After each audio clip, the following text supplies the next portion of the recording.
کیونکہ بھارت کی طرف سے مشرقی بارڈر کا معاملہ شروع ہو سکتا ہے، سرکری کی طرف پیش قدمی ہو سکتی ہے، بھارت وہاں نظر رکھ کے بیٹھا ہوا ہے۔ اب اس ساری صورتحال میں اس خطے میں جہاں چین اور روس اگر اس جنگ کا حصہ بنے اور اگر یہ پاکستان افغانستان کی طرف معاملہ نہ رہا تو پھر جنوبی ایشیا میں یہ آپ کو پاکستان، ہندوستان، چین، روس جو کہ ایٹمی طاقتیں ہیں، ایران ایک بڑی میزائل ٹیکنالوجی ہے، یہ ایک بہت بڑا اور خطرناک معاملہ بڑھ رہا ہے۔ کیونکہ ڈونلڈ ٹرمپ نے جو اچانک اس تنازع میں دیکھیں امریکی وزارت دفاع کو نیوکلیئر ہتھیاروں کی ٹیسٹنگ کا ایسے موقع پر حکم دے دیا، ایک طرف وہ ایران کو ایٹمی ہتھیار بنانے سے روک رہے ہیں، امن کی باتیں کر رہے ہیں، جنگیں رکوانے کا کریڈٹ لے رہے ہیں، نوبل انعام، اور دوسری طرف جنوبی کوریا کو ایٹمی آبدوز کی تیاری اور خود بھی ایٹمی ہتھیاروں کی ٹیسٹنگ۔ یہ ورلڈ آرڈر کا معاملہ اس لیول پہ چل رہا ہے کہ اس میں روس اور چین بہت بڑی پارٹی ہیں، یاد رکھیں۔ ڈونلڈ ٹرمپ کی جو آج شی جن پنگ سے ملاقات ہے، اس کے اثرات آپ کو اس پورے معاملے پر نظر آئیں گے کہ روس اور چین کی افغانستان میں بڑی بھاری انویسٹمنٹ ہے، اور یہ جو شطرنج کا کھیل بچھایا گیا ہے اس میں پاکستان اور افغانستان اس پہ باقاعدہ بورڈ ہے۔ یہاں جو قیادت کر رہا ہے وہ بندہ ڈونلڈ ٹرمپ ہے، آپ اس کی تاریخ اٹھا کے دیکھیں، جس طرح اس نے اسرائیل میں امریکی سفارت خانہ وہاں تل ابیب سے یروشلم منتقل کروایا، نیتن یاہو کی تعریفیں کی، یہاں وہ شہباز شریف کی تعریفیں کرتا رہا، فیلڈ مارشل کی تعریفیں کرتا رہا، اور نیتن یاہو اور شہباز شریف یہ دونوں سے نوبل امن انعام کے لیے نامزد کر رہے ہیں۔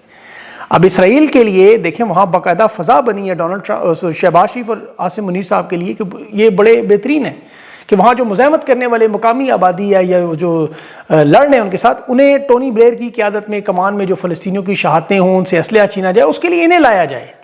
یہی کام پاکستان سے یمن میں بھی کروانے کی کوشش کی گئی۔ اب یہاں پہ پاکستان کو ٹھوک بجا کے کمزور کیا جا رہا ہے، ٹھوک بجا کے، تاکہ ڈالروں کے لیے یہ آئیں، ان کی شہادتیں بھی ہوں، ڈیسٹیبلائز ہوں، کولیٹرل ڈیمیج کا شکار ہوں۔ یہ وہ سارا معاملہ ہے اس وقت۔ دیکھیں ان کا جو عسکری صحافی ہو جس نے ڈھاکہ فلم کے لیے ISPR سے پیسے لیے، کامران شاہد، وہ کولیٹرل ڈیمیج کا مذاق اڑا رہا ہے۔ اور جو بات سہیل آفریدی نے اس معاملے پہ کی، اس نے کہا دنیا میں دہشت گردی پر جو آپریشن ہوتے ہیں اس میں دہشت گرد مارے جاتے ہیں، 1-2 شہری شہید ہو جاتے ہیں بیچ میں، یہاں 100 شہری مار دی جاتے ہیں، ایک دہشت گرد بھی نہیں ہوتا۔ یہ تو باقاعدہ جنگی کرائم کی طرح معاملہ چل رہا ہے، وار کرائم کی طرح سوڈان میں۔ اب ان سارے معاملات میں جو میں نے آپ کو انٹرنیشنل سچویشن بتائی، اس میں پاکستان کو اب آپ دیکھیں تو یہاں امریکہ کو، انٹرنیشنل اسٹیبلشمنٹ کو پاکستان میں موجود عسکری قیادت کی، خاص طور پر آرمی چیف اور شہباز شریف جیسے لوگوں کی ضرورت ہے۔ باقاعدہ طور پر عرب دنیا میں ان کے ساتھ ہے، امریکہ، برطانیہ، یورپی یونین یہ جتنی حمایت کرتے رہے، اس کی وجہ یہ کہ عمران خان کبھی اس گندے کھیل میں ان کا شریک نہیں ہو سکتا۔ عمران خان نے کرنی آئین اور قانون کی بات، اسی لیے آئین اور قانون کو لپیٹ دیا۔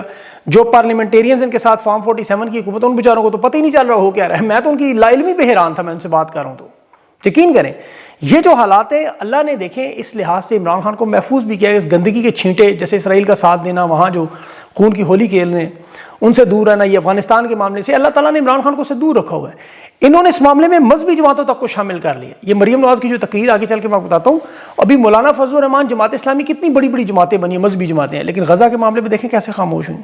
تمام علماء اکرام اور مذہبی جو طبقہ ہے اسے کس طرح یہ مذہبی چورن بیچا گیا، کیونکہ ایک طرف تو آرمی چیف کی مدت ملازمت توسیع ہے جس میں حکومت نے بڑی تگڑی واردات کی اور ٹیکنیکل واردات، وہ میں آپ کو بتاتا ہوں 29 نومبر 2022 کو ان کی تعیناتی ہوئی۔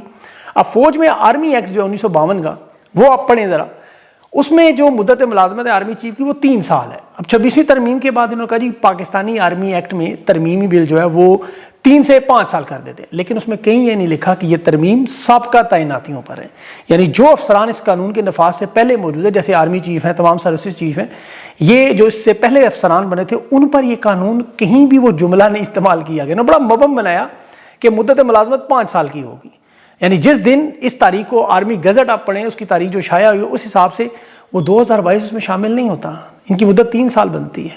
تو انہیں حکومت سے ایکسٹینشن چاہیے، وہ نوٹیفیکیشن جس کی ہم بات کرتے ہیں انہیں چاہیے لازمی، ورنہ یہ معاملہ ایک دفعہ پھر چیلنج ہو سکتا ہے۔ ویسے تو عدالتیں ان کی اپنی ہیں، وہ تو جو دل میں آئے کر لیں، لیکن قانونی طور پہ مسائل کھڑے ہو سکتے ہیں، اور اسی لیے یہ نوٹیفیکیشن جو جاری نہیں کیا جا رہا، ورنہ ان حالات میں جہاں مشرقی مغربی بارڈر ہوں، آپریشن ہو، اسرائیل فوج بھیجنی ہو، تحریک انصاف کو کچلنا ہو، یہ نازک موڑ کے لیے کافی معاملات ہیں، لیکن نوٹیفیکیشن جاری نہیں ہوا۔ آج جو رانا ثناء اللہ جنرل عاصم منیر کو نعوذ باللہ حضرت خالد بن ولید رضی اللہ عنہ سے ملا رہا ہے، صحابی رسول صلی اللہ علیہ وسلم، ان کے اوصاف بتا رہا ہے، انصار باسی کہہ رہے ہیں ان جیسا مذہبی رہنما پاکستان کی تاریخ میں کوئی نہیں آیا۔ حالانکہ یہ بھول گئے جنرل ضیاء الحق بہت بڑا مذہبی تھا، قرآن پاک جیب میں رکھتا تھا، اوپر والی جیب میں دل کے قریب، اور وضو کر کے مارشل لا لگاتا تھا۔ پیپلز پارٹی سے جو اس نے کیا وہ بھی آپ جانتے ہیں۔ اور جنرل باجوہ کے بارے میں تو وہ تو اتنا مذہبی تھا کہ ہندوستانی فلم تو اسے دیکھی ہی نہیں، کبھی گانا ہی نہیں سنتا تھا۔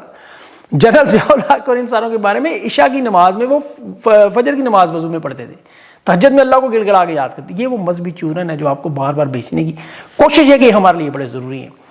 اسلام کی تاریخ تو آپ اٹھا کے دیکھیں, قرآن پاک کا حافظ ہونا, حاجی ہونا, نمازی ہونا, یہ میٹر ہی نہیں کرتا. نواز رسول صلی اللہ علیہ وسلم کا سر کاٹنے والا شمر قاری بھی تھا, حافظ بھی تھا. اس دور کے حاجی عالم سارے کس طرف کھڑے تھے. اور اسلام کی تاریخ تو منافقوں سے بھی بھری ہوئی ہے. آپ دیکھ لیں تمام علماء اس میں جو آج کردار ادا کرتے ہیں ظلم کے سامنے, یہ آپ کے سامنے قرآن کی آیات آپ کے سامنے. ابھی جو آرمی چیف کے تازہ ترین بینر پینافلیکس نظر آئے جس پہ لکھا ہوا ہے واضح کہ خدا کے لیے جاننے کی باتیں نہ کروں, 1970 کا بڑا مشہور واقعہ میں پڑھ رہا تھا. یہ ایوان صدر میں دیواروں پر روز کوئی لکھ کے چلا جاتا تھا کہ صدر فضل اللہ تھا, اس کو فضل اللہ چودھری کو رہا کرو. سیکورٹی والے ڈھونڈتے رہتے تھے یار یہ کون لکھ کے چلا جاتا ہے, کون سی خلائی مخلوق ہے, بلکہ یہاں تک آ جاتا خلائی مخلوق ہے کوئی. حکومتی وزراء, سیکورٹی کے ادارے ساری رات چیک کرتے رہتے تھے. ایوان صدر پہ بڑی تگڑی سیکورٹی تھی. ایک دن انہوں نے طے کیا آج اسے ہر صورت میں پکڑنا ہے. پھر وہ رات کو سایہ آیا چادر پہ, اس نے آ کے دیوار پہ لکھا صدر فضل اللہ چودھری کو رہا کرو. سیکورٹی والوں نے جھپٹا مارا, اس پکڑ لیا. جب پکڑ کے چادر ہٹائی تو جو ہاتھ اس کی گریبان پہ تھے وہ سارے سلوٹ مارنے لگے اور کانپتی آوازوں میں پوچھے صدر صاحب آپ کہاں. صدر خود رات کے اندھیرے میں اپنی جان چھڑانے کے لیے کرتا. تو یہ کام راحیل شریف کے دور میں بھی ہوا, جنرل باجوہ کے بھی, اشفاق پرویز کیانی کے بھی, مشرف کے بھی, ایوب خان, ضیاء الحق, یہ سارے بینر لگتے تھے ٹرکوں پہ, رکشوں کے پیچھے.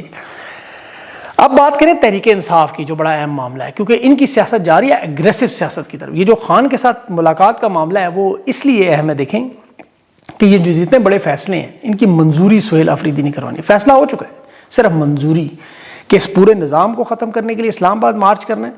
کیا ہم نے وفاق کے ساتھ کوئی مذاکرات کرنے ہیں جو میثاق جمہوریت آفر کیا جا رہا ہے. کیا ہم نے اسٹیبلشمنٹ کے ساتھ بات کرنی ہے جو ہمیں بلا رہے ہیں. ملٹری آپریشن پہ ہم کس طرح کا احتجاج کریں, خیبر پختونخوا سے شروع کریں, اسلام آباد ڈی چوک لے کے جائیں, ملک بند کریں, دھرنا دیں. یہ پورا لائے عمل جس کا حتمی فیصلہ ہو چکا ہے, صرف منظوری لینی ہے. یہ سہیل آفریدی اپنی 48 گھنٹوں میں جو مختصر کابینہ اناؤنس کرے گا, اس کے بعد یہ فیصلے باقاعدہ کابینہ کی طرف سے آئیں گے. ابھی تک دیکھیں وہ وزیر اعلیٰ ہے, صرف ایک بندہ انتظامی آرڈر دے سکتا ہے. کابینہ کا فیصلہ سب سے اہم ہوتا ہے.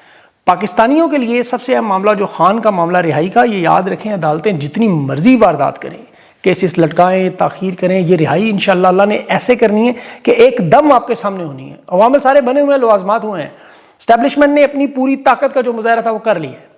ان کے سامنے آخری رکاوٹ ان کی ایکسٹینشن ہے. اور جہاں تک میری اطلاعات ہیں عمران خان نے تو نے کہا ہے مجھے ایکسٹینشن سے کوئی مسئلہ نہیں ہے, میں تو چاہتا ہوں میدان میں رہیں. عمران خان مزاحمت سے رہا ہونا چاہتا ہے, مفاہمت سے نہیں. مفاہمت کے لیے حکومت مکمل تیار ہے. یہ میثاق جمہوریت کے نام پہ ایک دفعہ پھر عمران خان کو جوڑنا چاہتے ہیں کہ اسرائیل کے معاملے میں ہمارے سے کھڑے ہو جائیں, تمام اختلافات بھول جائیں, ہم سارے معاملات ٹھیک کر دیں گے. لیکن عمران خان بار بار وہی بات کرتا ہے, آئین اور قانون کی بالادستی, انصاف, مینڈیٹ کی واپسی, عوام کی حکومت. کیونکہ خان کو یہ پتا ہے کہ عوام میرے ساتھ کھڑی ہے. اسے صرف یہ ٹیم پلیئر چاہیے تھے جو 3 سال میں نظر نہیں آئے. اسی لیے خان نے رندہ پھیرنا ہے. پنجاب میں بھی تبدیلیاں ہوں گی, بڑے اہم لوگ ہیں. دیکھیں پنجاب میں دیکھ رہا تھا حماد اظہر صاحب صدر بھی رہے, سیکٹری بھی رہے, جنرل سیکٹری 3 دفعہ استعفیٰ بھی دے چکے, ابھی تک کوئی کردار ان کا نظر نہیں آتا. ابھی وہ عالیہ حمزہ کے بارے میں بھی وہ ایک تعیناتی جو امتیاز بڑھائی کی, اس پہ بھی بڑے مسائل شروع ہوئے کہ وہ کیوں لگا رہی ہیں, کیا ان کے پر غداری کے سرٹیفکیٹ شروع ہو چکے جو بیچاری 16 مہینے کیا کہ ظلم سہتی رہی. بہرحال یہ ان کے اندرونی معاملات ہیں. سہیل آفریدی تحریک انصاف کی جو مزاحمتی تحریک کا سب سے اہم رہنما ہے, جس کے پاس تمام احتجاجی میدانوں کی چیمپئن ہونے کا ریکارڈ ہے, کیونکہ 3 سالوں میں اور اس سے پہلے تحریک انصاف کے احتجاجی کمپین دیکھیں, یہ فرنٹ پہ لڑتا رہا. اس نامزدگی نے تحریک انصاف کو بہت بڑی طاقت دی ہے. گراؤنڈ لیول پر جو تحریک انصاف کا کارکن ہے, ورکر ہے, جو لیڈرشپ کو ڈھونڈ رہا تھا, وہ انہیں مل چکی ہے. دوسرا مرحلہ جو پارلیمنٹ اور سینٹ کا ہے, اس میں انہیں ایسے رہنما چاہیے تھے تگڑے. اس میں محمود اچکزئی کی نامزدگی مرحلہ طے ہو چکا ہے, صرف نوٹیفیکیشن جاری ہونے جہاں پہ معاملہ پھنسا ہوا ہے. علامہ راجہ ناصر باستر سینٹ میں وہ بھی مکمل ہو چکا ہے کام ان کا. اور اب تو سینٹ میں دیکھیں تحریک انصاف کو جو بڑا تگڑا امیدوار خرم ذیشان, آخری خبروں تک تو 73 ووٹ وہ لے چکا تھا, جو بظاہر 92 میں سے وہ سینیٹر بن جائے گا. اور یہ بہت تگڑی آواز ہے ان کی. یہ ان کا مراد سعید سہیل آفریدی کے لیول کا مزاحمتی رہنما ہے. فرنٹ فٹ پہ جس طرح وہ جنرل عاصم منیر کے استعفے سے لے کے ایکسٹینشن پر باتیں کرتا ہے, جس کی وجہ سے اسے گرفتار کرنے, اغوا کرنے کے بھی حالیہ کوششیں بھی ہوتی نہیں. تو ایسے لوگوں کی شمولیت سے مزاحمتی تحریک میں بڑا زور آنا ہے. اور خان کی ان مفاہمتی رہنماؤں کو بتانا چاہتا ہے کہ تحریک میں شدت اس وقت پیدا ہوگی جو مفاہمتی کردار ہے. بیرسٹر گوہر ہیں جیسے, ابھی وہ کہہ رہا تھا نومبر کی باتیں احتجاج کی زبانی کلامی ہے, یہ ٹھنڈا کرنے کی چیزوں کو کوشش کرتے ہیں, مفاہمت کرتے ہیں. حالانکہ انہیں اچھی طرح پتہ ہے کہ اسٹیبلشمنٹ کس موڈ میں ہے. وہ تو کاٹو, چیرو, پھاڑو, ڈراؤ, دھمکاؤ, پیسے دے کے ساتھ ملا لو. تو اس وقت انہوں نے سب کو ساتھ ملایا ہوا ہے. یہ سب سے سستا طبقہ اس وقت جو نکلا ہے وہ ہمارے مولوی نکلے. اسرائیل کو تسلیم کرنے کی قیمت کیا ہے؟ مریم نواز سے 10,000 روپے مہینہ. ثانیہ مرید کے مظالم پر خاموش رہنے کی قیمت کیا ہے؟ 25,000 روپے مہینہ. مریم نواز کی حکومت کو تسلیم کرنے کی کیا قیمت ہے؟ 60,000 روپے مہینہ. تو یہ جو علماء ہیں، مفتی ہیں، جیسے راغب نعیمی صاحب ہیں، وہ مفتی منیب ہیں، انہیں شاید وہ سب کچھ ڈالروں میں ملے گا روپوں کی بجائے. آپ مریم نواز کی کل کی صرف تقریر سنیں، جیسے مغلیہ دور ہوتا تھا ایسے یہ شغلیہ دور ہے. مریم نواز تو وہ ظلم فسطائیت کی وجہ سے اس وقت یقین کریں لوگ ہنسنا بھول گئے ہیں، یہ ان کی مہربانی ہے. کل ان کی ایک کنیز کہہ رہی تھی کہ مریم نواز کا پھپھرا، معاف کیجیے گا، جگرا مردوں سے بڑا جگرا ہے ان کا. اور جس طرح یہ بول رہی تھی، مثال کے طور پر یہ محترمہ کہہ رہی تھی کہ مذہبی ماحول میں ان کی پرورش ہوئی. پورے پاکستان کی فحش اور گندی ویڈیوز کی سٹاک جو ہے وہ مریم نواز کے موبائل میں. سوشل میڈیا پہ سب سے جو غلیظ ترین اکاؤنٹ، جو سب سے زیادہ گھٹیا فحش گفتگو کرتے ہیں ماؤں بہنوں بیٹیوں کے، اللہ معاف کرے، کانوں کو ہاتھ لگانے، وہ سب مریم نواز فالو کرتی ہیں. اور ان کی تربیت اللہ جانے وہ کس مذہبی ماحول میں ہوئی. وہ جنرل باجوہ مجھے یاد جب آرمی چیف تھا تو اس کے سسر کی وجہ سے، آپ کو پتا اس کے مذہب کی وجہ سے بڑی شکوک و شبہات ہے، تو ہر مہینے درود کی ایک محفل کروا دیتا تھا. ابھی بھی آپ پاکستان میں دیکھیں بڑے بڑے سود خور، ذخیرہ اندوز، فراڈیے، ان کے گھروں کے باہر بڑا بڑا لکھا تھا ہاذا من فضل ربی. اور خود مریم نواز صاحبہ کے بھائی الحمدللہ کہہ کے پاکستان کی عوام کے پیسوں کی لوٹ مار کی کرپشن کو قبول کرتے رہے. اور ان کے تو جھوٹوں کی یقین کریں ایسی آئی جی ہیں، کیونکہ اب جو مرد بھی آئی جی عورت بھی آئی جی بن سکتی. قطری ہاتھوں شیخ جاسم کا، ان کے دادا کسان ہوں، سرمایہ کار ہوں، الحمدللہ کہہ کے والے فلیٹ ہوں، کوئی جائیداد نہیں ہے، منصور کے پرام تو شاہانہ. مطلب ان کے تو وہ جھوٹ ایکسپوز ہوئے ہیں کہ جس طرح یقین کرے پاکستان کی تاریخ میں کبھی کسی رہنما نہیں. ابھی کل فرما رہی تھی میں اللہ سے معافی مانگتی ہوں کہ میں نے پتہ نہیں کیا گناہ کیا، میں جیل چلی گئی. تحریک انصاف کے لوگ جیلوں میں اللہ کا شکر ادا کرتے ہیں کہ اللہ نے ہمیں چنا ہے اس آزمائش میں. یہ چونکہ فرائنگ پین سے استری کرنی، دانتوں سے وہ سوئی دھاگا ڈالنا، مطلب وہ جو کرتے تھے دانتوں سے کام. اب محترمہ کہہ رہی تھی یہ کرسی اللہ نے مجھے دیا، استغفر اللہ پڑھ کے کہیں اللہ نے اگر انہیں کرسی دی تو پھر نواز شریف نے ایسا کیا گناہ عظیم کیا کہ اسے نہیں دی؟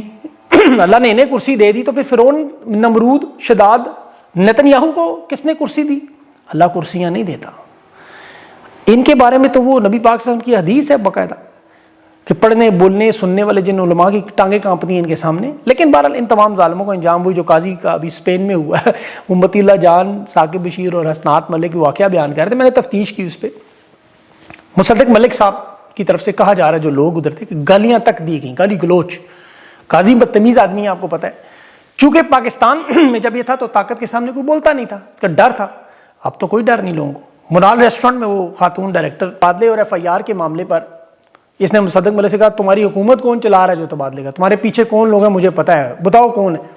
تو مصدق ملک پہلے تو کہا وہی ہیں جو تمہاری عدالت میں چلاتے تھے، سپریم کورٹ چلاتے تھے. اب سب کو پتہ ہے قاضی ایک بد کردار، جھوٹا بے ایمان شخص ہے جس نے پاکستان کو گھوڑے پہ چڑھایا. اس لیے لوگ کھل کے کرتے ہیں. ابھی تو جنرل باجوہ جس طرح وہ اشارے کرتا ہے نا، میں نہیں آرمی چیف، میں نہیں، یہ بھی ایسے ہی کریں، میں اب چیف جسٹس نہیں ہوں. یہ لوگوں کو چیخ چیخ کے بتاتے ہیں اور یہ سارے بتائیں گے آپ کو. اسی طرح سوڈان کے حوالے سے کل میں نے آپ کو بتایا کہ وہاں ایریٹریا اور ان تمام جو افریقی ممالک ہیں وہاں خوراک کا مسئلہ بہت بڑا ہے. جو عرب امارات تیل کے ذخائر اور خوراک کی وجہ سے وہاں RSF جیسی ملیشیا کو ہتھیار بنا کے مدد کرتے ہیں. ایک تو نایاب قیمتی ذرائع ہیں، سونا تانبا، زرعی زمینیں. دوسرا جو نسل کشی ہو رہی ہے، یہ بالکل وہی معاملہ جو اس وقت آپ کو پاکستان میں نظر آ رہا ہے. یہاں بھی معدنیات کا معاملہ ہے سب سے بڑا. جہاں جہاں آپ کے پاس وسائل ہوں گے وہاں وہاں ایسے مسائل یہ لوگ پیدا کریں گے. تو اللہ تعالیٰ ان لوگوں سے، ظالموں سے محفوظ رکھے سب کو، پوری دنیا کو امن کے لیے، اور پاکستان پر اپنا خصوصی رحم کرے. اگلے ویلاگ میں کچھ اور اہم خبریں ہیں، اس پہ میں انشاءاللہ آپ کے سامنے تفصیل رکھوں گا. اپنا خیال رکھیں، مجھے اجازت دیں. اللہ حافظ.